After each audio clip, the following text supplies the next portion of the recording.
Hey Magicals, I hope that you're all well. I know it's been a bit of a hot minute. I had some personal stuff that I've needed to deal with. Gosh, this year's going out holding on with its dirty toenails. That's all I can say. Okay, guys. So I was having a very fabulous conversation with one of my besties last night, and it was one of those spontaneous ones. So I'm just checking quickly. There were two things that I was supposed to write down on my list to tell you, and I forgot. I just want to quickly go into the conversation. Um, Actually, not. Don't worry. Kelso's going to remind me. Okay, sorry. I know, random start. Okay, so here's the thing. We were talking about like how we feeling this call to our craft more. We are both Wiccan and witches, and this need to kind of evolve and develop and I have been saying to you for the longest time I'm going to be channeling Baba Yaga. Now here's my confession. The reason I haven't thrown myself with all gusto into doing this channeling is because she's stepping forward to get me out of a comfort zone, which I don't really want to leave. I'm very nervous about how this video goes, so I'm going to ask you to just bear with me while I go through this. But I have a little bit of information that's been dropped here and there, but the majority I'm going to be doing straight channeling as I'm doing this video, and I am shitting myself because normally I do it quietly on my bed, really legit, nothing different to how I normally do it on my bed, but this time it's just free flowing. So this is going to be interesting, and I'm sorry if you can hear the dogs in the background. The feral herd are out and about and are entertaining themselves. Okay, so Baba Yaga, I just want to talk to you for those of you who don't know who Baba Yaga is, right? Baba Yaga basically means grandmother witch, and I have got a few. I've got a few little pointers. This is just some of the background. Okay, so this is not channeling stuff. I'm not breaking the rules. But this is very much about who she was. Okay, so the woman, it's an old woman. Oh, my throat chakra's already playing up. That's fun. That's so much fun. Oh, the fear is real. Okay, hold on.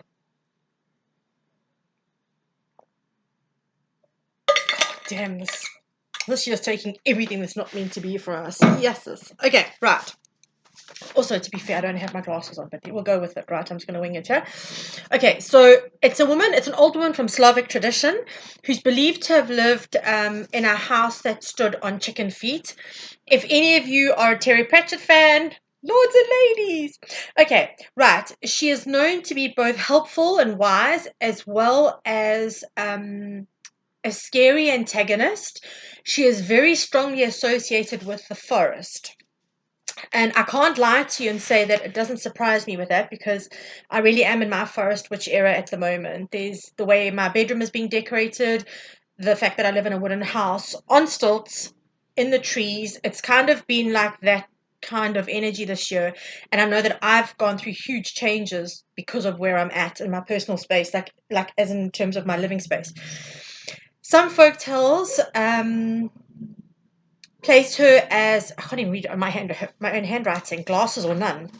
Placed her, okay, sorry, as the guardian of the waters of life. Okay, she is known to set difficult tasks for the heroes in order for them to learn lessons. And that's so true. Sorry, I wrote this a couple of months ago when I was supposed to be doing it. That's so true. Look at this now. I have to do this live channeling. Oh, goddess have mercy on my soul.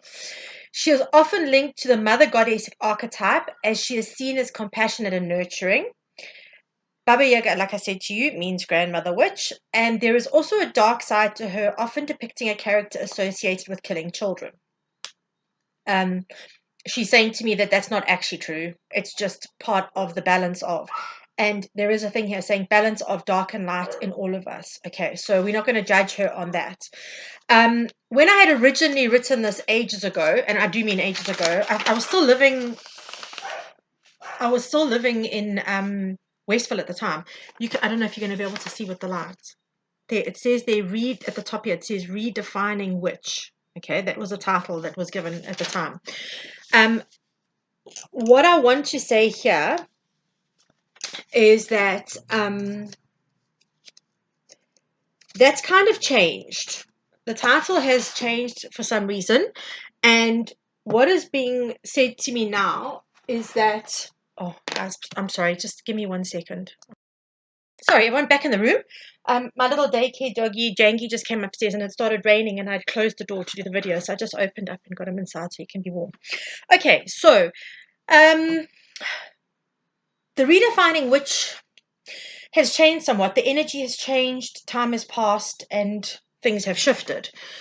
What came up last night and has been given to me as the title of this video before we even go into it is the title of Can You Feel the Call? Not can you hear it? Can you feel it? So while my friend and I were talking last night, the one thing that came up was this very strong pull towards going back to our magic, going back to our authenticity. I have spoken to you about this before. And in all of that being said and done, one of the big things that came up is that we feel it more than this, like, anything else. And it's a deep, it's a soulful call. It's not like anything we've really felt before. It's pushing us to learn more, to go further, to be more. And that's very much the energy of this call. Okay. Now, when the intention had been for redefining witch, I think we are going to cover some of the topics that she wants to talk about. I have no idea how long this video is going to be, so just bear with me, please. I really do believe I have manifested with all of my heart that the people that are meant to hear this will reach this, whether it's today, tomorrow, in a year's time. Those who need to hear it will hear this. Okay.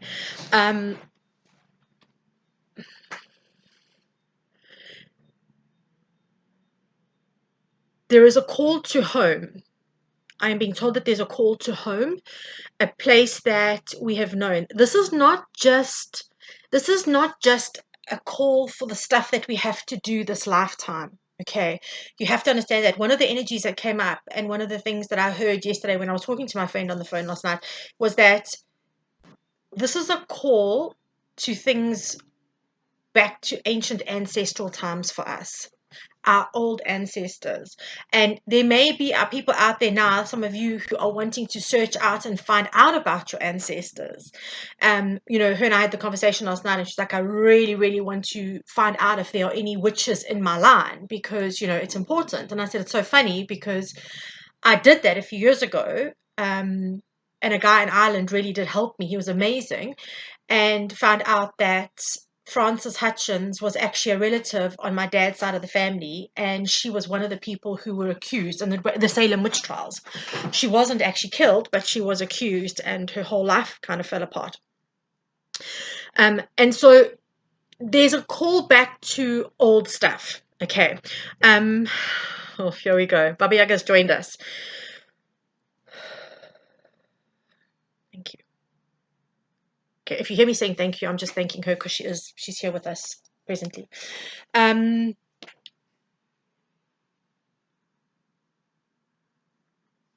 no.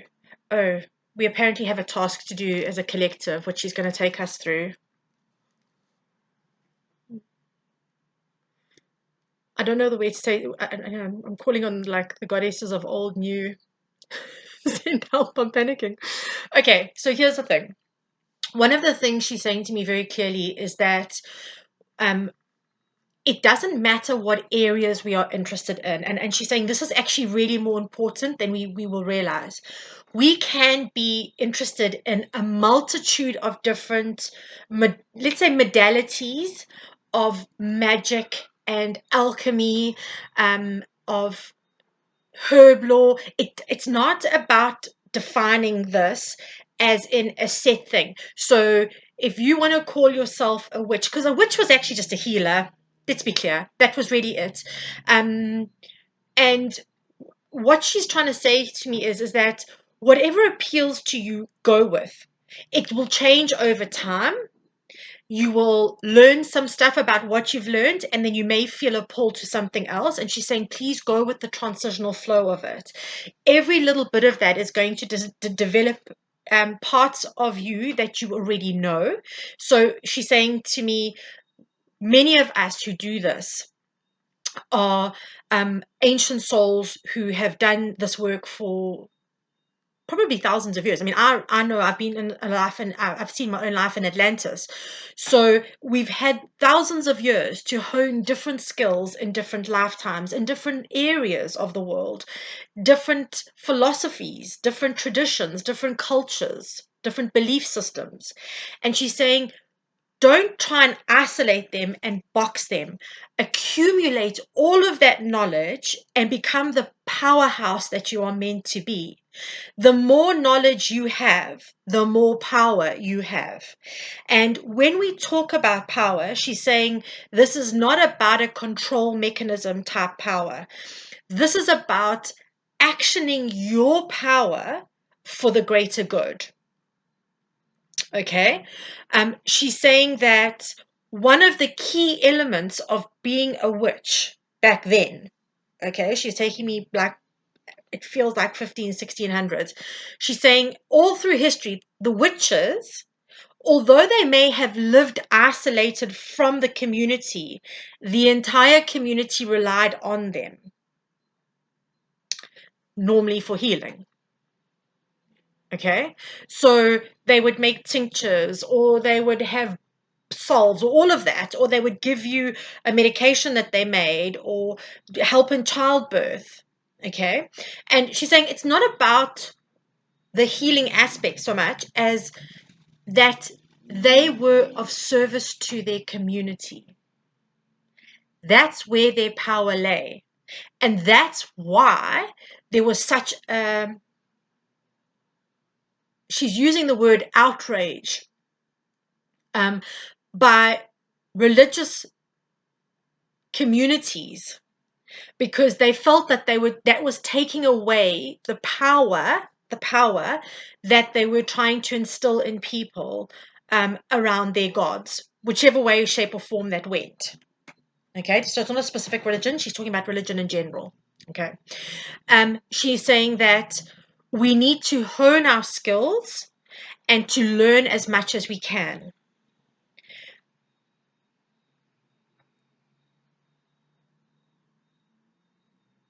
Okay, she's saying just give them examples. So, for example, I am Wiccan, and I love, and I'm still learning all about the Sabbats and the Esbats, and all of that. I'm still actively learning, okay? And my intention is that next year I learn even more. But I am very drawn to understanding voodoo. That's the next phase. So I've done some shamanic work, and I've done some shamanic studies. Not all the shamanic stuff that I want to do. There is still some shamanic stuff that I want to study. But there's a very strong call at the moment to the voodoo side of stuff. And understand within everything there is light and dark. So no, I'm not introducing a range of voodoo dolls next year. Please don't get too excited, because I think that there are a few of us out there with exes who could probably use them under their Christmas tree this year. But that's not what I'm saying. There are obviously elements from the past. I have always been drawn to New Orleans, always been drawn to the concept of voodoo, and the powers that they hold, and the way that they do things, and their rituals. I love ritual. I'm always, you know me, I'm a girl for ritual. Throw in some feathers, glitter, sequins, whatever, I'm all good. I'm there, right? A little bit of a crystal and a holy water and a this and a that, and I'm so there, so there. So I'm needing to now investigate slightly further into why I'm being pulled so far into this voodoo thing, and what it is about it. And I surrender that, and I ask that when the time comes, that the relevant information will come to me in the form of finding a book, or finding somebody, a mentor, or whatever it is. Okay. She's saying don't isolate. If you are fascinated by Nordic belief, go with it. Go with it. Learn as much as you can. Take what you can. So if at this point, I'm going to use an obvious one, let's just say, because they did pray to the gods Odin and Freya and everyone, they had the whole pantheon of gods as well. Go with it, right? Learn your runes. Learn how to read runes. because that's going to be one aspect. As that starts developing, you may be drawn to shamanism. You could be drawn to Native American shamanism. You could be drawn to Siberian shamanism. It doesn't matter. Or even Celtic shamanism. You could have a stronger pull to Wicca. She's saying, go where the path leads you. If something is of interest to you, go where that path leads you. Okay. It's vitally important that you sometimes go off the main road. She's like, that's where life's adventures are. Staying on the main track is not where we always needing to be. Okay. She's saying, so please, please, please, please make sure that you are engaging with as much information as you can. Okay. The more you can hone your skills, the more you learn, the more power you have. She is reiterating that. It is it's a necessity at this time. Now, not everybody's going to do what I do and what my best friend does. Not everybody is going to be a healer in some, mystical way. But what this will allow is for you to activate your magic in a way that is specific to you and in a way that you can reach your community. So, however that plays out for you, allow it the chance to develop. And she's saying, do not push. Do not push things. Allow things to come to you. Surrender, ask, and you shall receive. Okay. She's talking to me. Oh, hold on. We're going on a walk. Give me a second.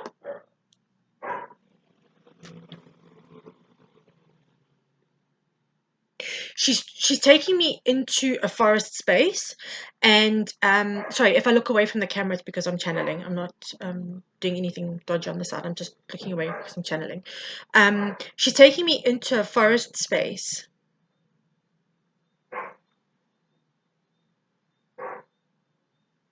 Okay.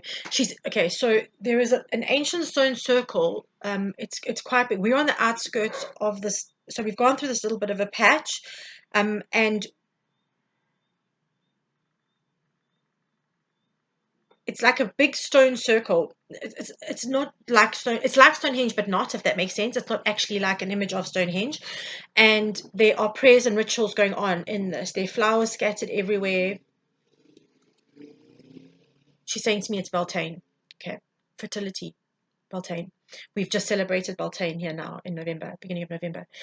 And there is a lot of energy around community in the space. We're taking a step and we are standing on the outskirts of it. So we are like the distant observer.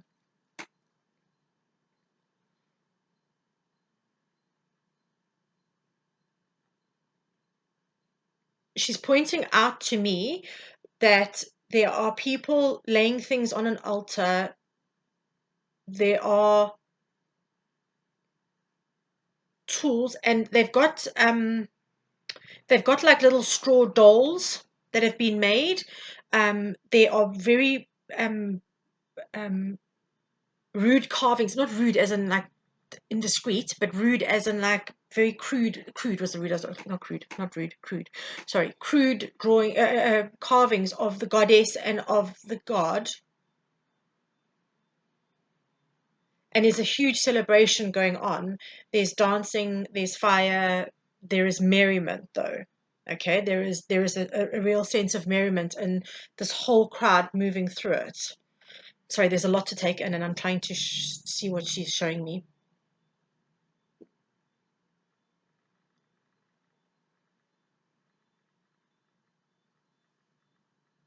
Okay, so there are two things she wants to address with this in particular. She is saying that the first is that, would you notice if any bear with me because this is important apparently.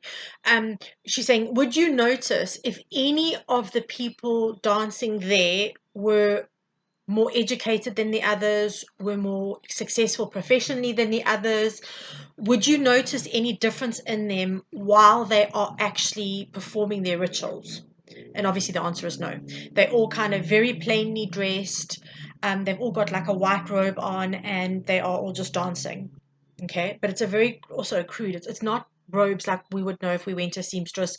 This is obviously a pastime, okay?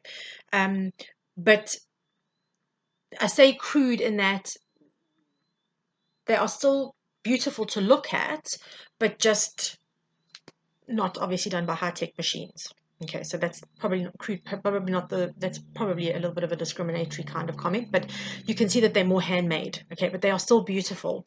And she's saying you do not have to be of any status or of any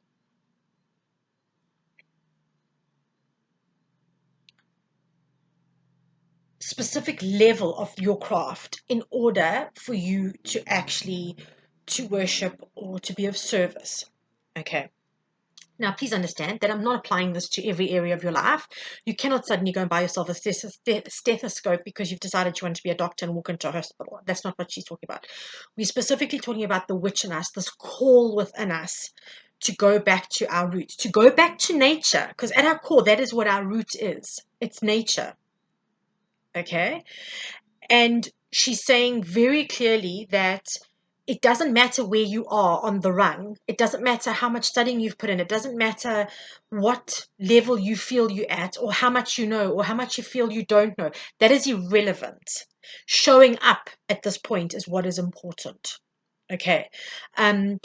There are actually three things. The second thing she's talking about is your tribe, is about really learning to know who your tribe is. This is going to be vitally important for you. You don't have to have a massive tribe, but you certainly have to have an authentic and supportive tribe.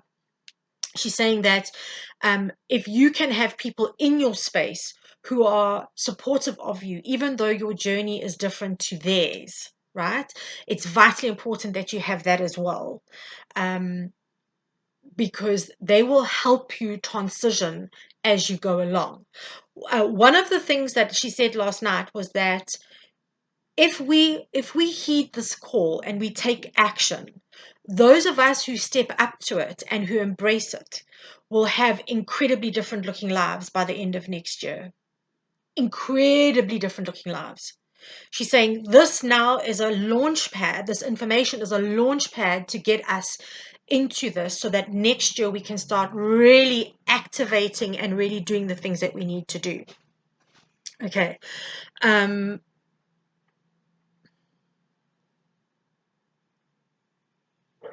She's saying that whatever happens and wherever you're at in your space, you need to become comfortable with the balance of masculine and feminine.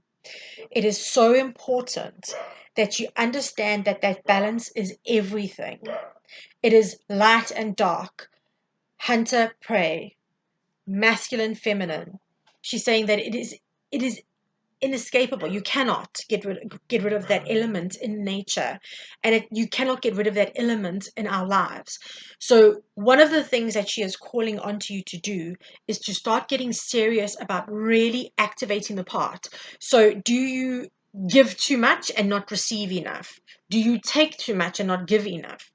Are you a do and have no time for rest? Start looking at the areas of your life. And it doesn't mean that it's clear cut, guys. It doesn't mean that, you are all masculine and very little feminine if you're a woman, and your masculine is kind of activated more strongly. This is about looking at the different areas of your lives, getting very specific about it, and going, okay, when it comes to my business, I'm a little bit too far on the feminine side. I need to man up a little bit on the side. Okay, so I need to reactivate some of my masculine, get a bit more organized, get a bit more set and done. Like, let's just go. Okay, that is definitely something that you need to look at. Okay, but literally spending time going through the different areas of your life where there is an imbalance, and we all have imbalances. There's no one that's safe from that, right? So when we talk about it, we need to acknowledge that the god and the goddess, the masculine and feminine, whichever way you want to play it with your religion, right? We're talking now about a core energy here. And she's saying that this is a time for the light workers to really stand up. She's talking to me about how she says, I'm given a rap. I'm given such a bad rap so often because I ask of people to do what they are not willing to do. And she said, people don't like that. I didn't like it this morning. I came on and said to you, I am terrified. We'll do this, but I'm terrified to do this, right? And she said, because I ask of that, I am a villain. I'm villainized for that. She's like, but actually the core energy of that is to assist.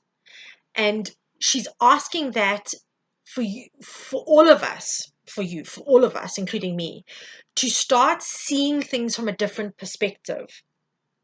There's a very big energy around when things happen in our lives, how are we viewing them? Okay, so my personal situation happened between two people that love me very much and were trying to show their love, but in a way that ended up hurting me very much. And I had to take a step back. I set my boundaries, like we do. We set our boundaries, and I said, this is not okay. But the hurt was still there on my side. I had to then sit there and go, okay, so how am I perceiving this? I'm not accepting the behavior and what's happened, but I understand that I am so blessed to be so loved by people that they just want to do what they think is right. Okay.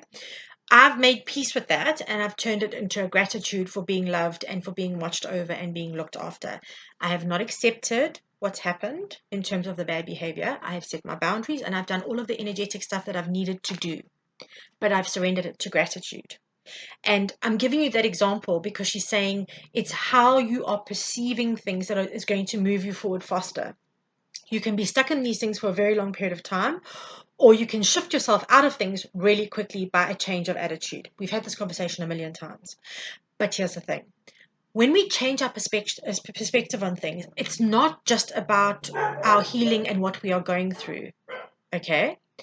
It's going to be about bigger picture stuff. So she's saying, like she said in the beginning, the dogs, she's like she said in the beginning, it was a case of we don't need to necessarily settle just on one thing. Okay. Wicca is, for example, let's just take a Wicca as an example.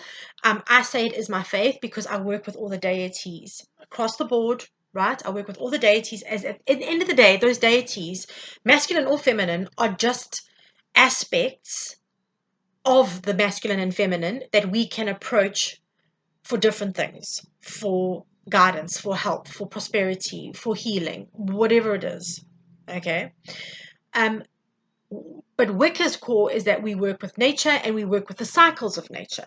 So you can't change that. You can't go on Wicca and then not follow the cycles of nature. That doesn't work. However, whatever you are choosing to focus on that, but you can add more. She keeps on coming back to this, guys. So, for example, I want to learn runes. I love runes. I want to learn them. I haven't really learned them. Right.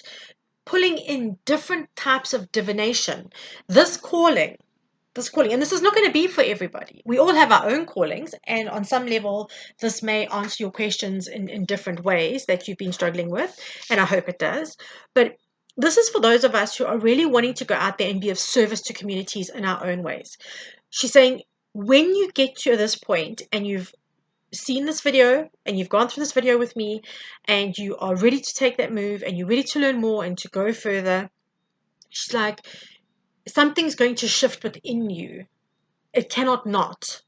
And she said, it's almost like a going home because you are activating a very ancient part of yourself, a very, very ancient part of yourself, which is going to now step forward and then assist you in what you're needing to do. So it could be, like I said earlier, that you have a past life in some Nordic country and you need to go back to and visit that a little bit to learn some, or to just hone some skills. You could be learning more, you could be honing more. But this is really now about the ways that when we have decided, when we've answered the call, how we handle that. And one of the biggest things is going to be perspective. Okay. She does want to talk about redefining the witch. She said, I've had a bad name. Witches throughout history have had a bad name. She said, and yes, they've been negative energies around that. Anything in life. Again, the balance. light, dark, good, evil, however you want to look at it, right? It's there. How you choose to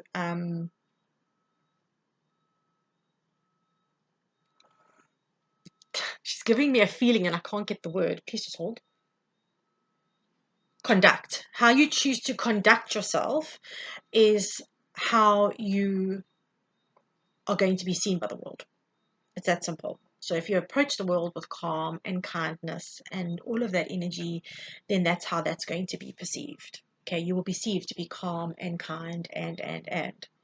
Um, in all of my days of doing my work and doing the spiritual work and owning that I'm very much a witch and I own that power and I love it. I love it. And this little cottage has given me the space to really engage with it in so many beautiful ways, right? No one's ever assumed that I'm on the dark side. It's how we conduct ourselves, guys. Okay. It's not what has to be said or what has to be done. It's how we execute that. I always say that. Um, she's saying, so watch how you conduct yourself, whether it's judging people, whether it's whatever it is, however you're going to move through life. How you conduct yourself is key. Right.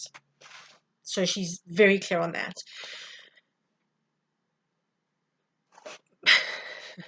She's saying to me, they need to understand that stepping into this is going to require them to have balls.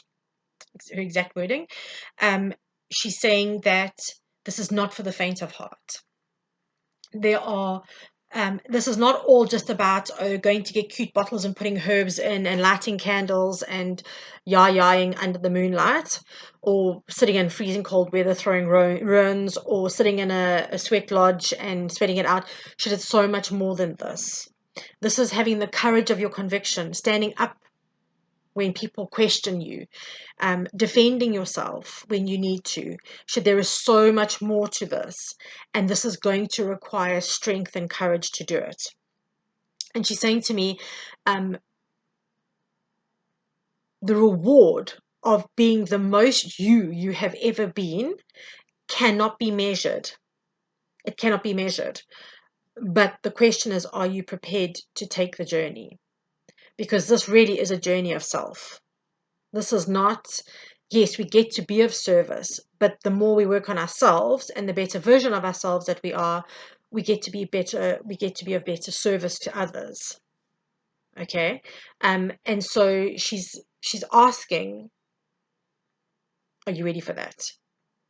Because it will change your life in ways that you cannot imagine. And I've been speaking to you guys for the last 2 years about how we need to step into our power, how the divine feminine is rising, how it's requiring of us to release all the stuff that doesn't, serve us.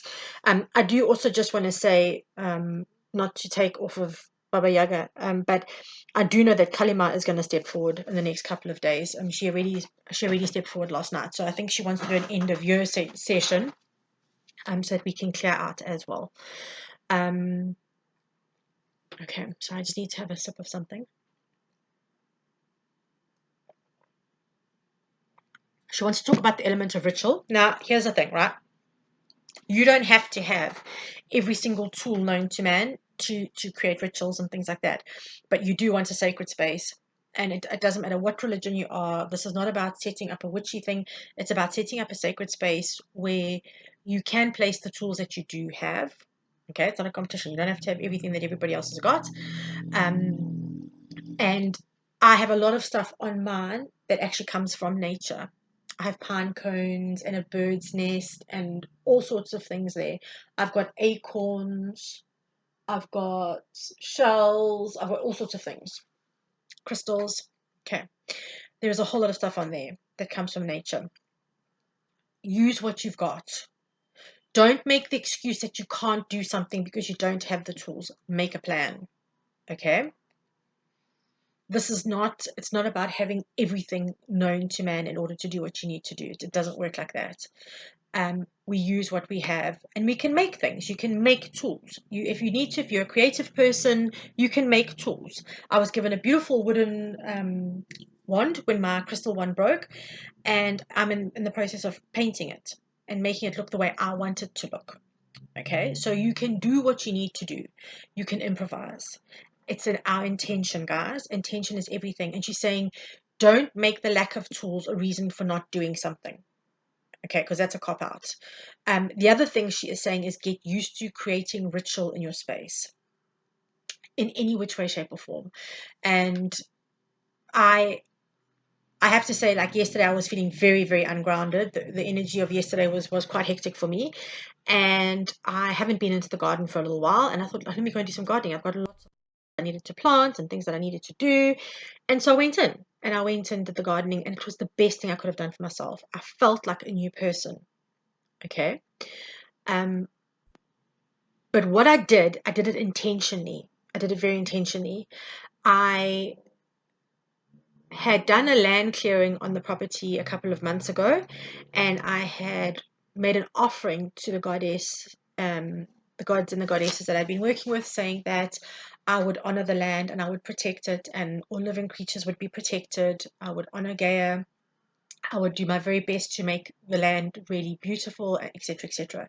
So that little gardening spell yesterday turned out to be part of me keeping my promise, was changing what was just basically barren into a garden where I've planted grasses that the birds are going to love and little plants that they can, play in. And I have actively honored a commitment that I've made, because that is something that she is very big on as well.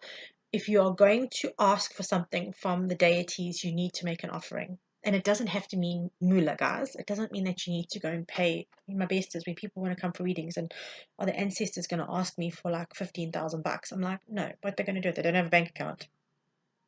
No. Um, what I'm going to say to you is, though, is the offerings can be what you are capable of.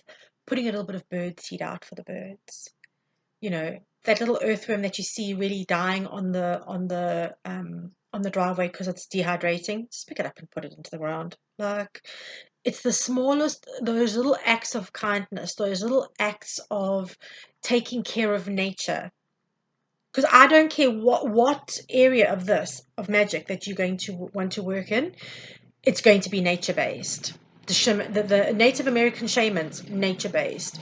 Nordics worked with their seasons and nature. They really did. Same thing with the Wiccans, particularly with the Wiccans, the Pagans. All of us have got a very strong nature base, because that's all we had back then. They didn't have technology and buildings, and nature was our friend and our foe. So it's about understanding that when it comes to these things, the rituals and the offerings, they need to be done to the best of your ability. Okay, it's not about now going out and spending living fortunes on stuff so that's remember what you said. It doesn't matter where you are on the run, as long as you're showing up. Okay. Um, I was once told something really, really beautiful by a shamanic teacher, and I'm going to relay it to you about ritual. The shamanics honor every part of their life. This was a Native American shamanic situation, because you get a million different kinds of shamans, right? You get them from all over the place. So let's not confuse that. And the teaching went as such that even if you have a task to do that you don't like doing, so I hate doing dishes. I think I've said it on this channel a million times. I don't like doing dishes. Um,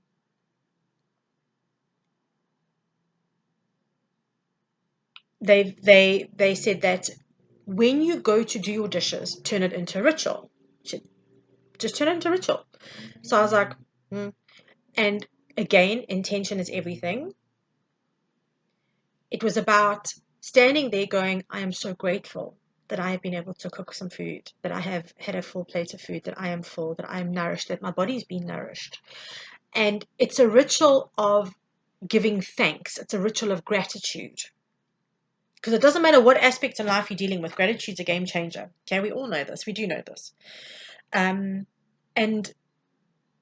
it's been very interesting to go through my days like that. So yesterday, my gardening became a ritual of honoring a promise I made, for gratitude for helping me clear the land and protecting it. So I set my intention when I started, saying I give thanks that I have the opportunity to do this. I have thanks that I can make this a better space. I have thanks that I've been gifted beautiful plants to plant, and I have carte blanche to do whatever I want. I give thanks. And I turned my little gardening session into a ritual. Guys, this all sounds really like it sounds like really, Mara. We are being called back to the ways of old on a soul level. If you've had a call to learn aromatherapy, learn it. If you've had a call to start playing with herbs. Now, guys, I'm really pleased, disclaimer here, we're all intelligent people. We're not going to start putting nightshade into people's tea and wiping people out, right? What I'm talking about is understanding yourself a whole lot better, being creative with what you're doing, okay?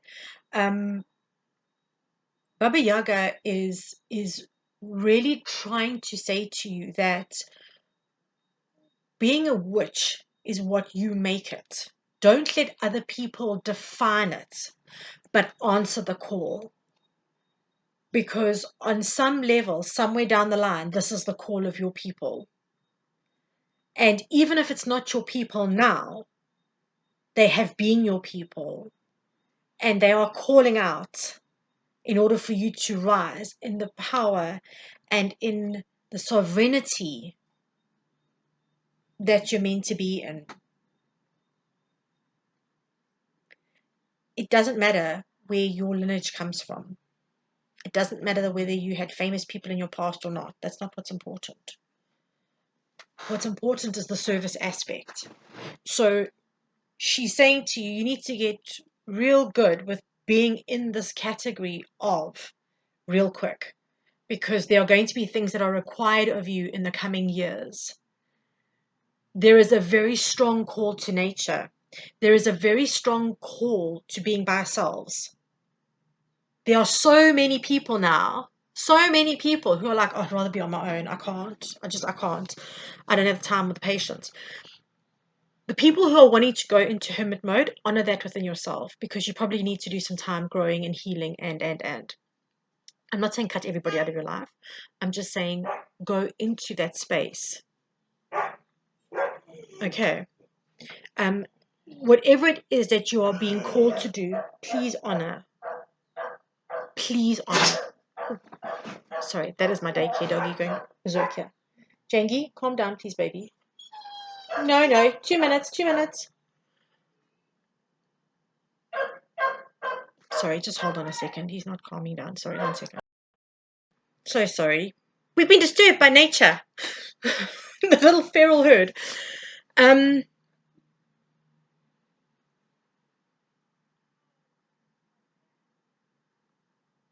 She's talking to me. She's saying to me, I'm a bit concerned about the length of the video. I'm not going to lie. We're sitting at nearly 43 minutes.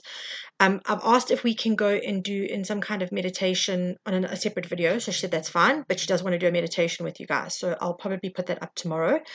But she really wants you to understand that in stepping into these spaces and in stepping into your magic and your power, remember that a large part of your magic is authentically who you are. Okay, who you are at your core. She's saying in stepping into that, she said everything changes in your life. Everything shifts. Your tribe starts changing, your life starts changing, your interests start changing. She's like, really be ready for that and try again to change your perspective on this being something that's hard and difficult, and really tune into it as being an adventure, something that is new and is fresh, and that you just don't know where it's going to take you, because you just don't. I had no idea when I started my business 9 years ago that I'd be doing half of the things that I'm doing now. But we grow and evolve. And she's saying, allow yourself that space to grow and evolve. And it's funny because she's showing me like a whole lineage of women standing. It's like this whole circle of women from different ages, different like different periods of time. right? And they're kind of all there to support us. They're kind of standing there. They're giving me the same feeling. Like when I do a crossing over and someone crosses over and there's like the family are standing waiting on the other side of the rainbow bridge. I'm not saying we're dying, that's not what I'm saying. But it's that same energy of them around us, surrounding us, calling us, the feminine in us to rise and to reclaim our power. It's vital now. It's vital that we do this. We put the energy in, we do the work. We are needed. We are truly needed at this point. And she's saying that there is no point in denying it anymore. I'm getting the energy that if we don't make the shifts and the transitions into this, that they will be made for us. And I always say that to you. The universe will tap your shoulder, then it's going to nudge you, and then it's going to throw you face first against a wall. So how we transition through this is going to be up to us. But you will know if you're one of those people that have had this feeling. And it's something that is like almost undeniable. Like you cannot ignore this call. It's a feeling now. It's no longer just like a little bit of interest, or it's a feeling of like, I need it. It's like being in the desert and being so thirsty and needing that water, right? And I do believe that whoever finds it at whatever time will be reaching that point. That things have to change, that I have to change, that things in my life need to be different. I'm not saying this is a quick fix to fixing your life. What I'm saying is that there is more to life for us.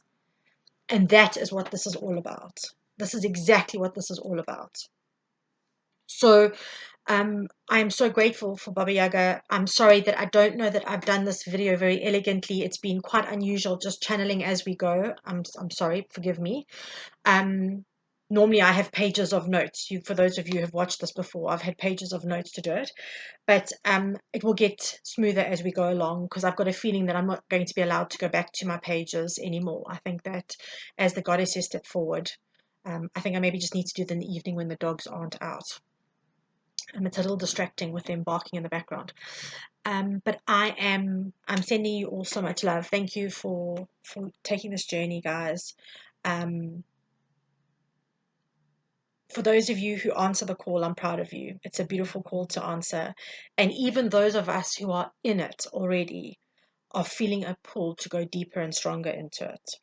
So you're not alone. You're absolutely not alone. And my focus around my business next year is changing somewhat. I'm not going to say too much about it, but my focus is changing around my business next year. And there will be more support around these different aspects of our lives, in order for us to get to be together and as a community to support each other. Okay, so I am sending you so much love. Baba Yaga sends love and wants you to know that this is a remembering. It's a remembering, she's saying. And just like beautiful, fond memories of loved ones that you've lost, make these beautiful, fond memories, these things coming up for you, have that same feeling, because this is the parts of yourself that you're rediscovering and refinding. And that's a really beautiful, beautiful thing. Big loves, and I will catch you on the flip side. Have a beautiful, beautiful day.